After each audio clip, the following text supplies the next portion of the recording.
Les gars, cette saison de foot n'est pas terminée, mais du côté du PSG, on peut se le dire, la saison est quasiment finie. Maintenant, on le sait, dans tous les cas, c'est une saison ratée du côté du PSG.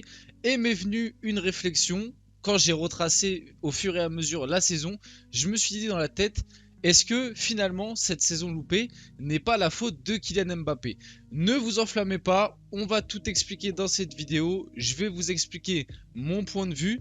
Bien évidemment, disclaimer, commencez pas à écrire des commentaires, calmez-vous, regardez la vidéo en entier et vous comprendrez peut-être ce que je veux dire par est-ce que Mbappé n'est pas le fautif finalement numéro 1 de cette saison loupée du côté du PSG. Après, bien évidemment, il n'est pas tout seul, les dirigeants, le coach, les autres joueurs ont aussi leur part de responsabilité.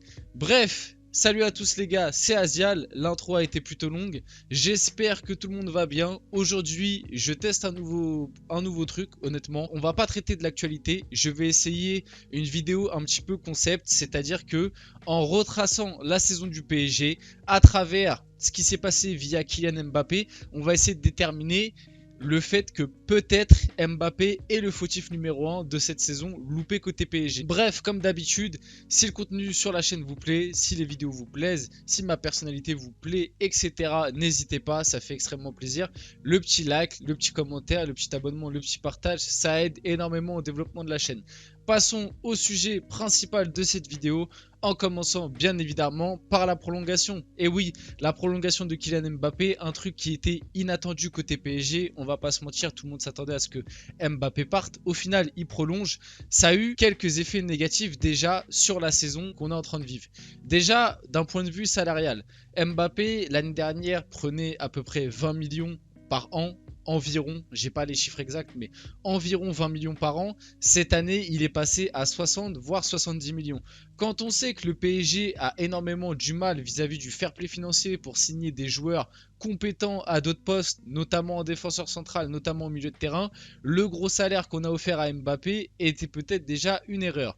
Ensuite, le pouvoir accordé à Mbappé. Bah oui les gars, faut pas rêver. Mbappé, il a pas prolongé juste pour les beaux yeux à Nasser, juste parce que le parc a chanté son nom.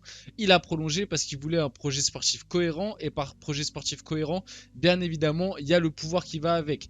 Et notamment, on peut passer directement au deuxième point. Luis Campos, un choix d'Mbappé que Mbappé a exigé pour prolonger. Il ne voulait pas que Leonardo reste le directeur sportif. Ça, d'accord, c'est tout à fait compréhensible. Leonardo, son deuxième passage au PSG est très mitigé.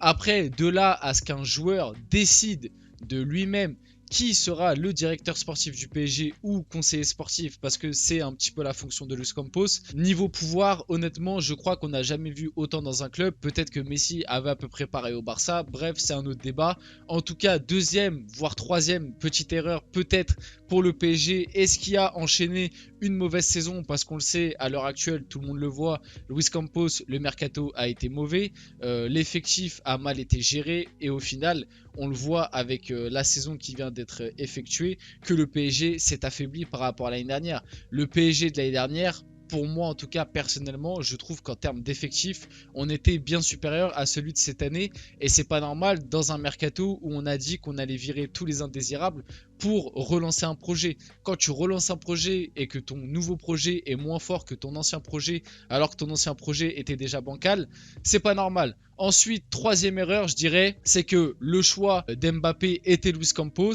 Zidane n'a pas pu se faire. Les dirigeants parisiens voulaient absolument Zidane. Zidane a refusé. Et du coup, Luis Campos a pris la décision de choisir Christophe Galtier, qui pour moi est une troisième, voire quatrième erreur. Je ne sais plus, je vais arrêter de compter. Pourquoi? Parce que Christophe Galtier, on le sait depuis le début, on va pas se mentir. Oui, ce n'est pas un mauvais entraîneur. Oui, il a des qualités. Mais pour le standing du PSG, mais n'importe quel observateur de foot un petit peu cohérent le sait depuis le début, Christophe Galtier n'avait pas les épaules pour coacher ce PSG là avec toutes ces stars là et n'avait pas l'intelligence tactique sans lui faire offense pour mettre dans les meilleures conditions ce PSG, même si vous allez voir il n'a pas été aidé par Mbappé. On enchaîne bien évidemment là on enchaîne sur plusieurs cas. plusieurs cas. On se souvient tous de ce PSG Montpellier fin août. Pour rappel, le début de saison du PSG, Mbappé était blessé. Le trophée des champions, Paris met 4 ou 5-0 à Nantes, je sais plus. Tout se passe très bien avec Sarabia à la place d'Mbappé. On enchaîne avec un match face à Clermont où tout se passe très bien encore une fois. Mbappé revient de blessure face à Montpellier et là c'est le drame. C'est le drame, pourquoi ?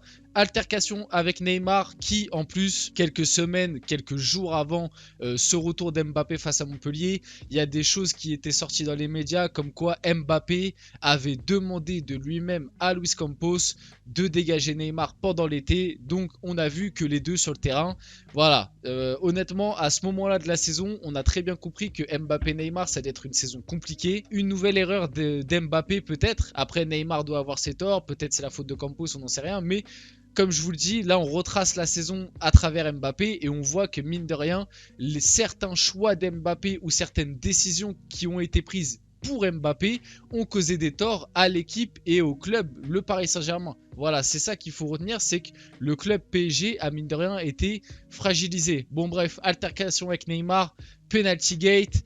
Bien évidemment, scène surréaliste, troisième match de la saison, il se passait déjà ça, on n'en pouvait plus alors qu'à cette époque là le PSG jouait bien. Bref, penalty gate, bousculade avec Messi, ce geste d'humeur envers Vitinha, et pour moi à la limite c'est même ça le pire, c'est que Vitinha qui vient d'arriver au club, qui est jeune, qui mine de rien au PSG il y a une très grande pression pardon, juste parce qu'il te donne pas la balle, tu fais un geste d'humeur comme ça que tu sais très bien que tout le monde va le voir, que tout le monde va le reprendre, que ça va être repris.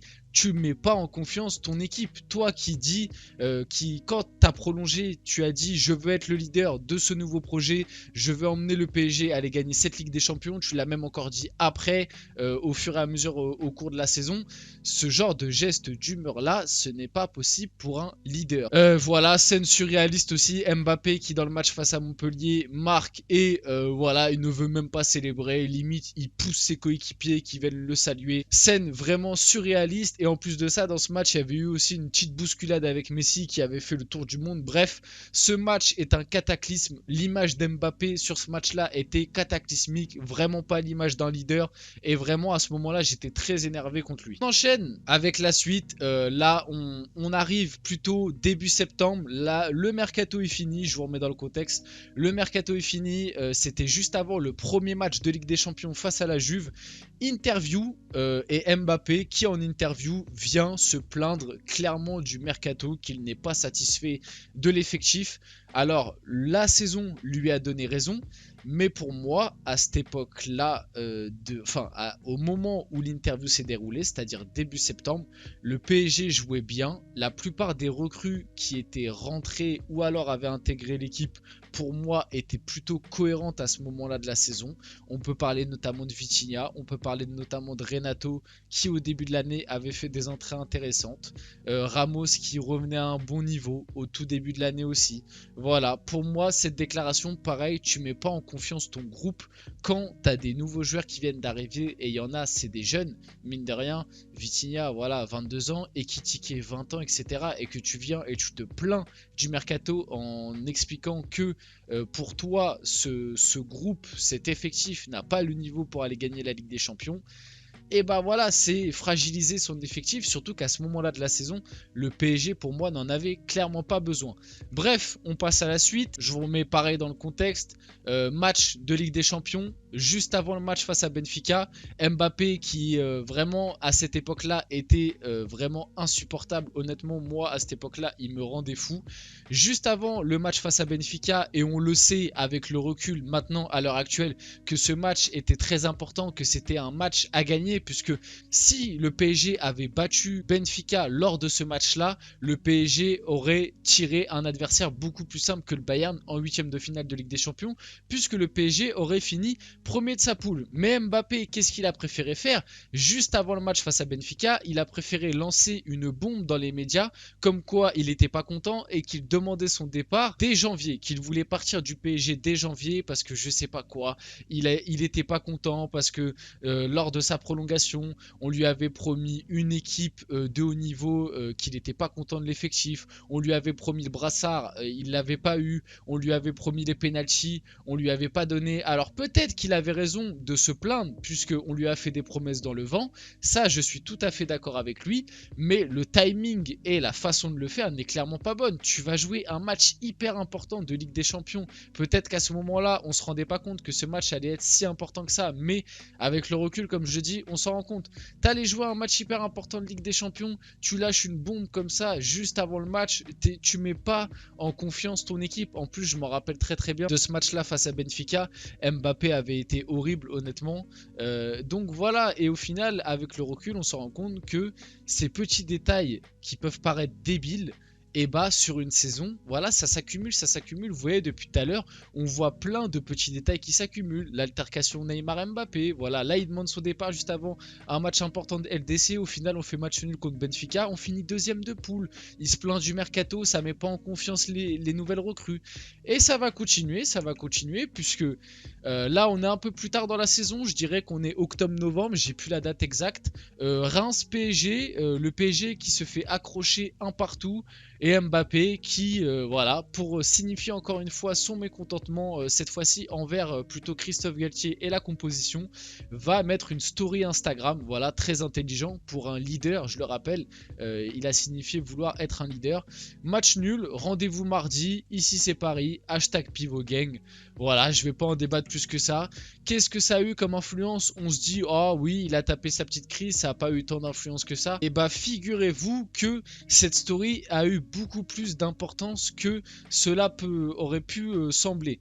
Je sais pas si je me suis bien exprimé, mais bref. En gros, le PSG avant la story Pivot Gang. Le PSG jouait comme ceci, donc dans la compo de la gauche, vous voyez ma petite souris, avec Mbappé en pointe et avec Neymar et Messi en 10 qui tournaient autour, qui étaient très resserrés dans l'axe et qui parfois les deux pouvaient venir décrocher au niveau des pistons et Vitinha pouvait monter et Mbappé avait comme instruction de rester haut au niveau des défenseurs et faire des appels sur la droite, sur la gauche, bref, faire des appels en général. Qu'est-ce que ce pivot gang? Parce que Mbappé n'était pas content de sa place dans l'équipe, hein. Apparemment il jouait pivot, faut pas être demeuré les gars, à aucun moment Mbappé jouait pivot dans cette tactique là, bien au contraire, il était très libre, notamment il dézonnait souvent sur la gauche, des fois il pouvait aller un peu à droite, il pouvait même un peu décrocher, mais sa consigne était quand même de rester plutôt haut par rapport à Neymar et Messi. Qu'est-ce que le pivot gang a eu comme effet? Alors je suis désolé, j'ai pas les mêmes visuels, mais après cette story Pivot Gang, mine de rien, il y a eu une adaptation tactique de Galtier pour mettre mieux Mbappé, pour le mettre dans des meilleures dispositions.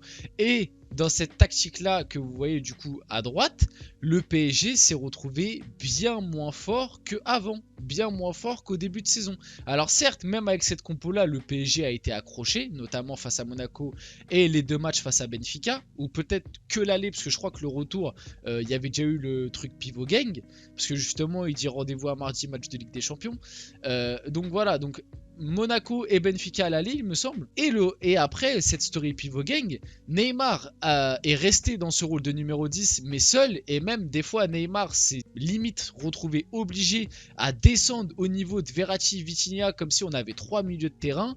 Messi, qui du coup s'est retrouvé dans ce rôle de numéro 9 à droite, un peu perdu et beaucoup moins influent que dans ce rôle de numéro 10, où il pouvait descendre très bas, faire le jeu par ici, dédoubler avec Verratti et Neymar. Là, il s'est retrouvé beaucoup plus isolé dans ce poste de numéro 9. Et à côté, t'as un Mbappé qui, lui, par contre, s'est retrouvé bien meilleur, puisqu'il s'est retrouvé dans une compo beaucoup plus familière, c'est-à-dire BU gauche, donc il peut dézoner sur la gauche, vraiment coller la ligne, comme des fois prendre un peu la profondeur dans ce demi-espace là, et surtout rentrer sur son pied droit et venir lancer. Alors oui, Mbappé est bien meilleur comme ça, mais au final, le PSG se retrouve beaucoup plus affaibli, je trouve. Donc peut-être que Mbappé a fait passer ses intérêts personnels avant ceux de l'équipe. En tout cas, dans ce pivot gang là, je trouve que oui. Et pour finir, même si après je vais parler un petit peu d'un autre truc, la blessure face à Montpellier encore, décidément Mbappé et Montpellier, toute une histoire d'amour, et bah le problème c'est que oui, ça arrive de se blesser, sauf que là cette blessure elle vient juste avant le match important de Ligue des Champions, pardon, lors des huitièmes de finale, et que du coup Mbappé loupera le huitième de finale aller. Alors vous allez me dire, ça arrive de se blesser. Sauf que le problème, comme on l'a vu juste avant avec ce pivot gang et cette adaptation tactique de Galtier, même si dans la saison, des fois, on est passé en 4-3-1-2, en 4-4-2, bref, voilà, le PSG était devenu Mbappé dépendance, comme Mbappé s'était plaint de son rôle de pivot gang. Donc le PSG s'était mis à jouer clairement pour Mbappé, on va pas se mentir. Alors certes, Mbappé était très bon, mais on le voit que depuis ce pivot gang et que Galtier a essayé de changer énormément de tactique, et le PSG, mine de rien, s'est mis à beaucoup plus perdre, à beaucoup moins bien gérer ses matchs, etc. etc. Et la blessure d'Mbappé a aggravé cela, puisque sans Mbappé, finalement, le PSG s'est retrouvé orphelin, puisque le PSG était devenu Mbappé dépendance. Bref, je pense que vous avez compris un petit peu là où je voulais en venir. La vidéo est déjà assez longue. Mine de rien, je vais essayer de finir cette vidéo sur une bonne note. Tout ça pour dire que certes Mbappé a fait beaucoup, on l'a vu dans cette vidéo, pas mal de petites choses qui peuvent s'avérer être des mauvais choix et qui ont pu faire pencher du côté négatif la saison du PSG. Mais mine de rien, Mbappé sur le plan individuel, sa saison est très très bonne. Il est devenu le meilleur buteur de l'histoire du PSG. Mine de rien, il a répondu un minimum présent quand on l'attendait, même si le match retour face au Bayern, il a été mauvais. Et c'est là où on l'attendait le plus. Et c'est pour ça que la saison mauvaise du PSG est peut-être un peu de sa faute, mais ce n'est pas le seul responsable. Les dirigeants, le coach, la direction sportive, les autres joueurs. Il n'y a pas qu'Mbappé, il y a Neymar, tout le temps blessé. Il y a Messi qui est passé aussi à travers certains matchs. T'as des mecs comme Vitinha et tout qui se sont écroulés, mais comme on l'a vu dans cette vidéo, Mbappé n'a pas aidé tout cela. Bref, j'espère que vous avez compris un petit peu mon idée globale que je voulais vous transmettre vis-à-vis de cette vidéo. N'hésitez pas à me dire dans les commentaires ce que vous en avez pensé. En restant courtois et poli, ça serait cool. En tout cas les gars, c'était Azial. J'espère vraiment que la vidéo vous a plu. Et on se retrouve très rapidement pour une prochaine vidéo.